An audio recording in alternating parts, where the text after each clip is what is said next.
Hi, good morning, everyone. Today I'm going to read another story again from the same book last time. This is the book that I read last time, and the story I'm going to read today is about Eol and Eot. Eol and Eot.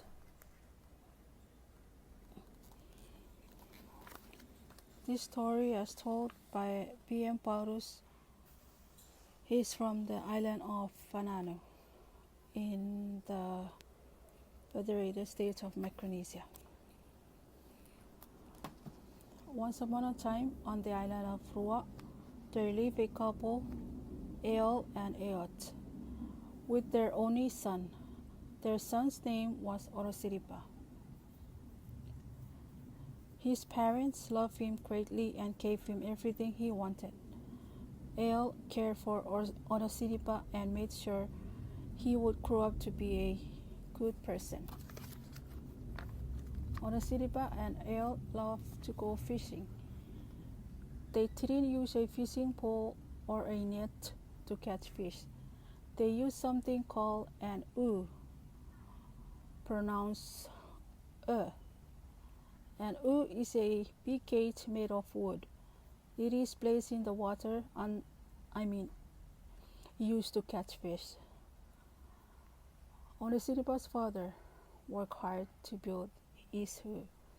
When it was finished, he set his hut in the deep water to see if it would work.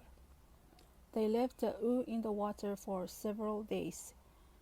When they returned a few days later, there was lots of fish in the hut. Eol gave the biggest and the best fish to Orosiripa.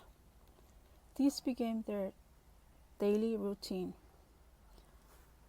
One day, father brought Orosiripa to the hut. Like on most days, there were lots of colorful fish swimming in the hut. Orosiripa helped his father carefully take the fish out. They brought the fish home. When they arrived home, something was wrong. Eot was nowhere to be found. She was not doing chores. Eol called her, but she did not answer. They looked all around the house. Finally, Orosiripa's father found her mother on the floor. She had passed away.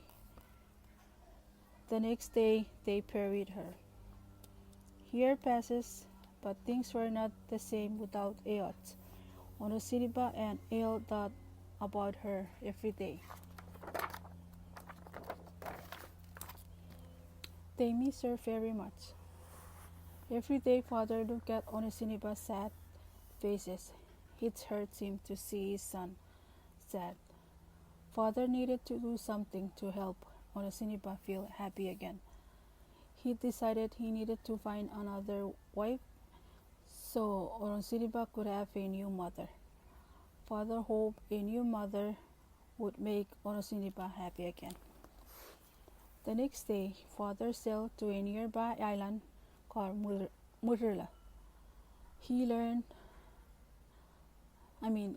heard the chief on the island was having a party.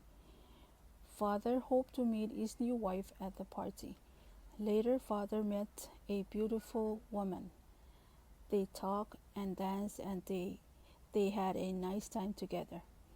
The woman told father she too had lost her husband. She and her son were very, very lonely. She hoped that her son and Orosiripa could become good friends. The woman seems to be a nice person. Eventually, father and the woman fell in love. They decided to get married. The woman and her son moved into Orosiripa's house. At first, everything seems to be fine. The stepmother and her son seems nice. They got along well, especially when Orosiripa's father was home. Orosiripa's father felt relief. Orosiripa would be happy again. But as the months went by, the stepmother began to change. She was not so nice as she was when she first arrived. Onosinipa noticed she was nice to him only in front of his father. However, when his father left to go fishing, the stepmother made him do all the chores. She made him work really hard. At dinner, she gave him the smallest fish, even though he was very hungry. Stepson, who did not do any chores, always get the biggest and the best fish. When Onosinipa asked for more food, she refused to give him anything.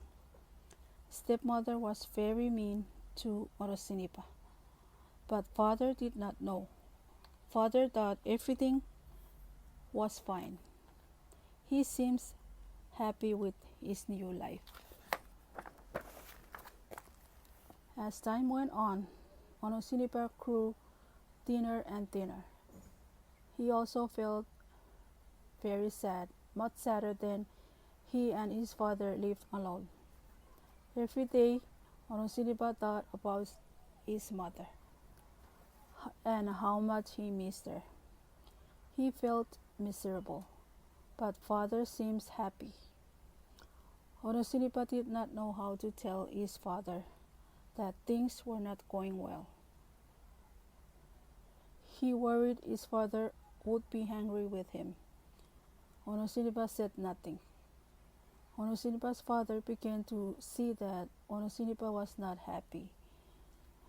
So he took Onosinipa's fishing so he could talk to him, but Onosinipa would not tell his father his problem.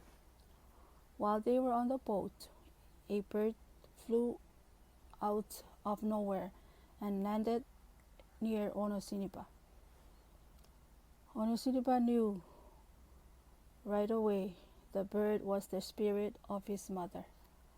It sang a song to him. The song was about when his mother was alive and she gave him the biggest fish and the best of everything. But now she knew things had changed and his stepmother gave him the leftover to eat. It hurts her to see it hurt her to see this happen to Onosinipa. Onosinipa's father heard the bird's song and sat down near Onosinipa. The bird flew and landed next to Onosinipa's father. It sang the song again and telling father about how badly his stepmother was treating Onosinipa. As he listened to the song, father looked at Onosinipa. He realized the reason his son had become so thin.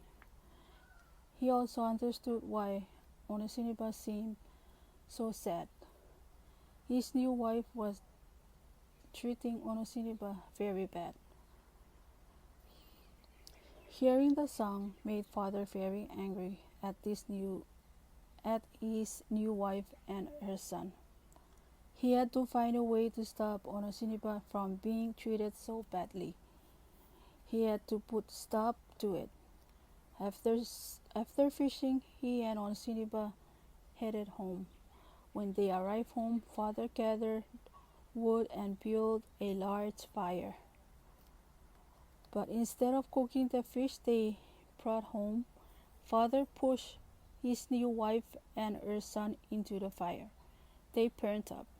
They could not hurt Onosinipa anymore. So that's the end of the story. And the moral of the story is that it is okay for people to tell others if they are being hurt or mistreated. Children and adults should not be afraid to speak up if they are in trouble. Thank you. I hope you enjoy the story.